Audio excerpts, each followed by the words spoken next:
Kia ora, good evening. Southland rivers remain swollen, but levels are falling following heavy rain at the weekend. Parts of the region saw half to a third of their month's normal rainfall in a day. Among the wettest areas, Mavora saw more than 80 mils of rain on Sunday and Fairlight more than 67 mils. Several roads are closed due to flooding, including Taramoa West Plains Road. Surface flooding continues to be widespread and people are advised to be vigilant. Environment Southland senior hydrologist Chris Jenkins says river flows have been higher than expected due to snow melt. Southern drivers were overall well behaved this Queen's Birthday weekend, according to police. The Invercargill Strategic Traffic Unit issued 95 infringements over the long weekend, around 2/3 of these for speed. Senior Sergeant John Pine said overall behaviour was pretty good and speed appears to be coming down. There were 2 minor injury crashes in Southland, one involving a caravan rolling on a gravel road and the other a motorcyclist crashed. Police were targeting speed and alcohol over the holiday period, which finished at 6 a.m. this morning. Nationally, there were no fatal crashes. This compares with 7 last year. A ministerial inquiry into the problems of schools' payroll service NovaPay has been released. Among key findings, the inquiry found NovaPay went live with a number of significant risks which the Ministry of Education and its vendors were overconfident of managing. It also found the Ministry and Talent 2 were unprepared and overwhelmed by the nature and scale of service issues, and that reporting to ministers was inconsistent, unduly optimistic and sometimes misrepresented the situation. The project has cost almost $24 million more than estimated. The total cost to date is almost $57 million. Minister responsible for NovaPay, Stephen Joyce, says government intends to act on all recommendations. The cause of a recent fire in a Dome Street property that started in a chimney cavity due to a corroded mortar exposing tinder-dry internal timber may not be that uncommon. Like many homes in Southland, the chimney was retrofitted with a multi-fuel burner with an internal flue. We spoke to New Zealand Fire Service Fire Risk Manager Michael Cahill about the incident.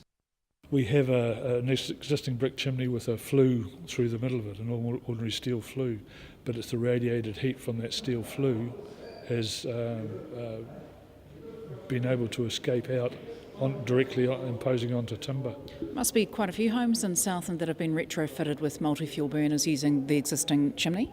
Yes, there is quite a number. It's a practice that it's easily fixed into an existing fireplace or an old open fire. And it usually works quite well. So is this something that people need to be aware of here? Well, it's this particular incident. It's not a common one that we attend every week, so to speak, but there are occasions where some of the age of the chimneys, where the mortar, especially the older mortar type of filling, has broken away and fallen out, and sometimes, as in this case, it was in a location where you never would have seen it anyway. So it's just a problem that happens over age, or as a result of age. If it's an age thing and these chimneys are perhaps a little bit destabilised just from age and water's falling, then it would make sense to take down the top half or take all of it down? I believe it would probably help in the end, especially in those older places where the lime type mortar was in between them. Most of them are starting to fall apart nowadays. But as far as a fire safety risk, as far as taking the flues down, it's not a fire risk as such, or we don't see it at this moment in time, because a lot of those old flues will last forever, or old chimneys I should say, will last forever. So in regards to checking to see whether or not your chimney at home is safe, are there any basic checks that people can do at home to see if it needs a clean or what? Certainly you see the chimneys around nowadays, whether they be brick or brick and rough cast, and you see major cracks extending up through the surface of the chimney.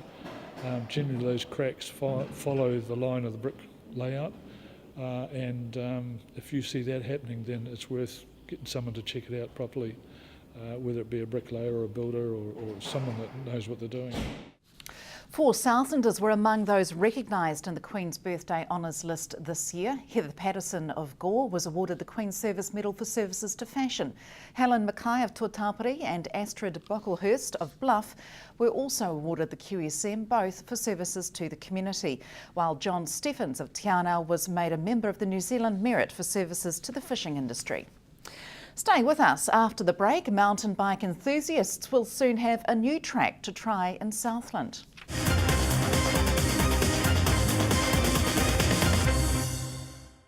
Welcome back. Mountain bike enthusiasts will soon have a new track to add to their biking travels, with the new 7-kilometre mountain bike and walking trail being built in Hokonui Hills in eastern Southland. After years of background work, including finding funding, consent applications and trail mapping, a new cycle trail is soon to be built, adding another adventure for mountain bikers and hikers in eastern Southland. We started building here probably about 10 years ago. Doc gave us a little piece of land out here in the bush, which we built a track by hand, picks and shovels and things, and quite steep terrain, quite tough going in native bush. But it formed a nice little track. Unfortunately, the Dollamore Park track, home to the region's Moonshine Trail mountain bike and running event, is considered too technical for the average rider, with only experienced mountain bikers making use of it. The new trail will be 7 kilometres long and will meet the New Zealand Cycle Trail Guidelines, grade 2 to 3 trail standards, suiting beginners to intermediate cyclists. We always wanted to build a big track, a community trail, a bit wider, a bit less steep hills, but easier to ride for the general population, kids, families, etc. So we looked into it 10 years ago. After we finished this one, we thought, well, let's see what we can do. After identifying the need for a more rider-friendly track, many hours of tramping and mapping have been dedicated to identifying routes and finding the right line. We come across an old water race trail out there, historic water race trail. They actually did some gold mining just down the hill here, so they had a water race running through from Whiskey Creek. So that forms part of the trail, not on it, but just above it. So that caused a bit of historic interest there as well. Now dubbed the Hokonui Water Race Trail, the extension to the existing trail at Dollamore Park will create a picturesque ride in the region's bush-clad Hokonui Hills. Although not exclusively for cyclists, it's the growth in mountain biking trails around New Zealand and popularity in the family-friendly sport that highlighted the need for another cycle trail in the area. You look all over New Zealand now, especially the South Island, there's trails everywhere. There's new ones opening up from Roxburgh down to Lawrence and around the mountain at Mosman. And Southland hasn't really got a lot, and Gore's got nothing.